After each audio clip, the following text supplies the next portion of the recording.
Warahmatullahi wabarakatuh. Dari siapa? Saya Amir Hidayat, Oke, tinggal di Sumber Taman. oke.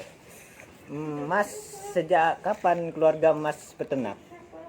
Ini sebenarnya sudah sejak dulu, sebelum aku lahir pun sudah ternak. Nah, jadi kan aku dari kecil sudah hobi, Ya, hobi. Terus? karena sudah orang tua kan pelihara ternak. Iya. Terus mulai SMP sampai SMA juga ikut terjun sudah. Nah, sekarang setelah lulus sudah punya sendiri untuk ternaknya gitu. Untuk pertanyaan kedua, bagaimana Mas memilih bibit ternak yang berkualitas? Untuk sapi apa domba? Hmm, Kalau dua-duanya juga tidak apa-apa. Kalau sapi ya, Ya, itu kalau untuk penggemukan biasanya pertama itu dilihat dari kaki-kakinya. iya, satu kayaknya. Kaki-kakinya itu harus yang tegap, terus besar tulangannya, Hmm, sama dada. Dadah, Dada sapinya ya, harus lebar. lebar. Nah, terus kalau untuk penggemukan itu juga dilihat dari genetiknya. Genetik yang bagus di Indonesia Iya, umumnya ya itu yang populer lah. Itu ada simental, simental, limosin, limosin, sama kalau yang di daerah Jawa Tengah itu PO. PO itu sapi putih yang ada punuknya itu. Gitu. Putih, biasanya dulu, zaman dulu dibuat gerobak itu loh. Oh, iya, iya, iya. Nah, itu juga bagus kalau yang asli gitu. Terus untuk domba sendiri yang nggak jauh beda sama sapi. Dilihat dari kaki-kakinya juga Iya. sama dada. Terus untuk jenis kalau domba yang paling diminati di Probolinggo sendiri Iya. itu yang jenis ekor gemuk.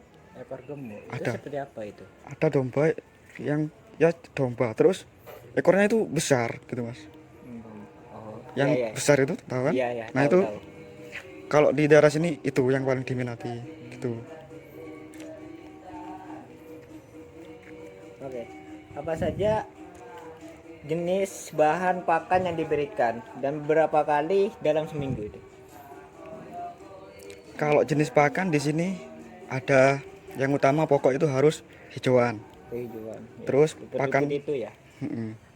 terus ada juga pakan tambahan. Pakan tambahan itu kayak itu loh, apa orang nyebutnya dedek, Dedek. Dedek. katul, itu kayak kulitnya padi itu loh Kulitnya padi ya. yang diselep. Nah, Iya. kayak Terus serbuk itu nanti. Terus ada juga limbah tempe. limbah tempe. Limbah Oh, tempe limbah itu kedelai. kayak yang diambil itu kulitnya, kulit kedelainya itu loh. Kulit kedelai. Oh, iya. Nah itu bagus karena banyak proteinnya juga. Nah untuk pemberian pakannya di sini itu 2 kali sehari mas, pagi sama sore gitu. Ya kita memberikannya ya secukupnya aja gitu. Gitu. Oke. Adakah musim-musim tertentu dalam satu tahun yang memiliki pengaruh khusus terhadap pemeliharaan ternak? Ya tentu ada. Contohnya kayak musim hujan ya kan. Hujan ya. Ya. Itu biasanya ternak juga mudah terserang penyakit. Ya karena cuaca yang dingin gitu, pancaroba juga. Kan kadang juga banyak lalat kalau musim hujan. Iya. Nyamuk juga. Nah, itu juga pengaruh ke ternaknya. Gitu. Bagaimana cara Mas menangani penyakit pada ternak? Apakah ada obat tradisional tertentu yang digunakan? Oke. Kalau obat tradisional biasanya kita pakai yang alami. Alami. Contohnya kayak kunyit, Kunyit, temulawak, temulawak, sama sama telur, telur. ayam Telur gitu. bisa juga telur Bisa ya. untuk menambah energinya gitu. Terus kalau kesehariannya buat menjaga ternaknya biar Agar tetap sehat gitu ya. ya itu ada namanya vitamin. Vitamin seperti apa itu? Itu ada di toko ternak yang dijual vitamin untuk ternak khusus. Bentuknya kayak ada yang bentuk pil, Pil, ada juga bentuk serbuk gitu mas. serbuk. Nah Ya, kita serbuk. kasihkan biasanya aplikasinya ke tempat minumnya gitu. Ya, ada kayak di vaksin tertentu itu. Nah ya bener. Sekarang kan di Indonesia itu musim lagi PMK, ngerti nggak? Iya. PMK itu penyakit yang paling menakutkan lah di dunia peternakan ini. Iya. Emang untuk penanganan khususnya harus divaksin, Mas. Sama seperti COVID itu. Selama nggak divaksin, ternak yang seperti contohnya kambing, sapi yang kukunya belah dua, Kukunya belah nah, dua. itu Iya. pasti terkena. Gitu. Dan itu emang susah penyembuhannya gitu. Dan untuk vaksin sendiri itu sebenarnya ada dari pemerintah, Mas. Beberapa tahun yang lalu ada, cuma sekarang ini kayak macet gitu. Gimana? Terus Enggak, 6. Cara Mas untuk melihat perubahan dalam praktek peternakan dari generasi itu ke generasi itu ya apa? Mungkin dari dulu sampai sekarang gitu. Iya. Ya. Cara ngerawatnya tuh gimana? Apa pakai Apa masih sama saja? Apa ada metode khusus tertentu untuk zaman Ya. sekarang? Kalau sekarang itu saya lihat secara umum di Indonesia ya, itu sudah ada kemajuan di dunia peternakan. Contohnya kayak pakan. Kalau dulu pakan mungkin cuma rumput sama air putih. Iya. Nah, kalau sekarang itu sudah macam-macam. Sudah ada pabrik pakan ternak yang sudah siap jadi gitu, kayak konsentrat. Nah, terus sekarang juga ditemukan kayak teknologi fermentasi misalkan kan. ampas gitu? Mungkin termasuk Iya. Terus itu namanya ampas gitu? Mungkin termasuk Iya. Terus itu namanya silase. Silase itu kayak kita nyari rumput, difermentasi. Itu bisa bertahan selama kurang lebih 6 bulan. Nah, itu istimewanya di situ. Jadi kita bisa nyetok pakan.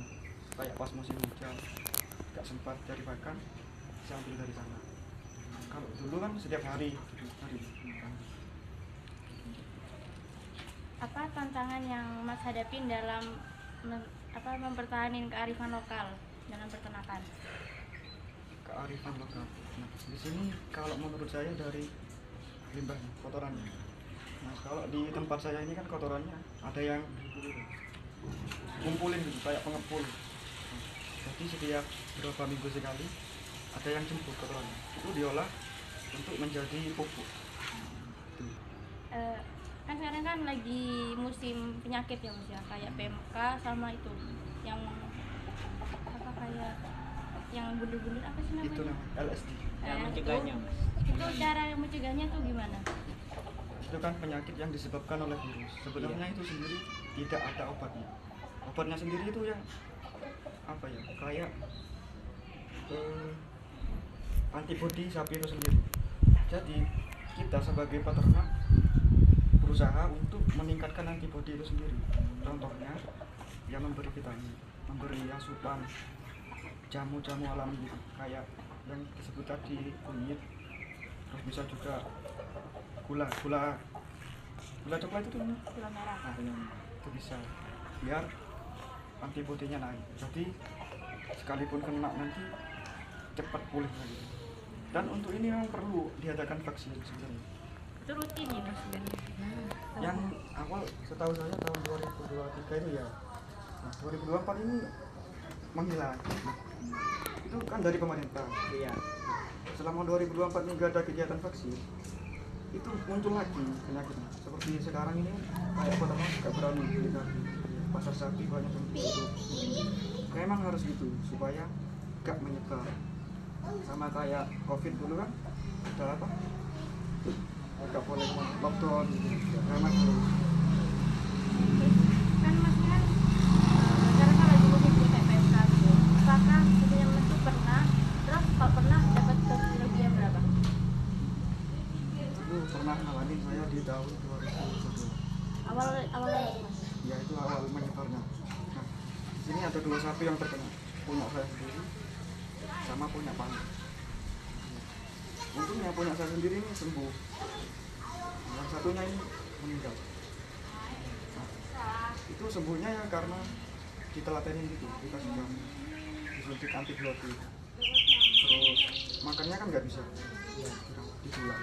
Terus sapinya nggak berdiri selama 3 hari, cuma saya sendiri. Nah, yang untuk punya paman saya ini meninggal dan tak diselamatkan karena telat.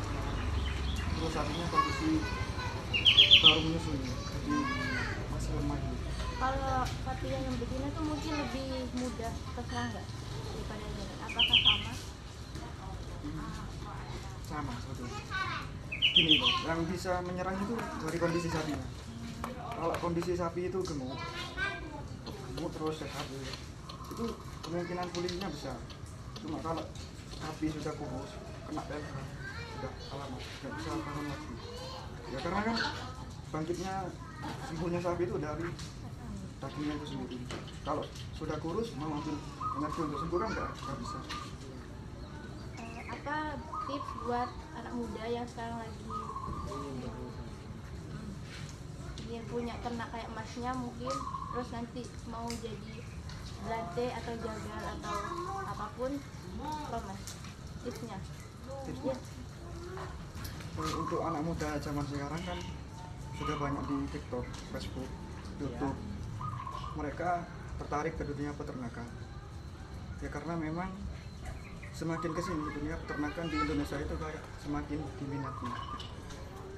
Terus untuk anak muda jangan pernah malu untuk terjun ke peternakan, karena di peternakan itu banyak peluang-peluang besar kalau kita telaten dalam menitinya.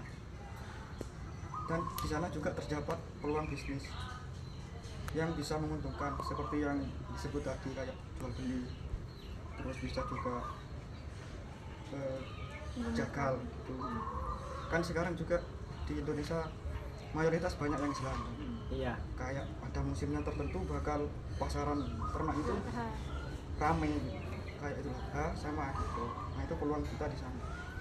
Dan ya untuk beternak Indonesia harus punya motivasi, tetap semangat gitu meskipun banyak tantangannya untuk saat ini kayak PMK, terus penyakit-penyakit LSD dan banyak macam lainnya.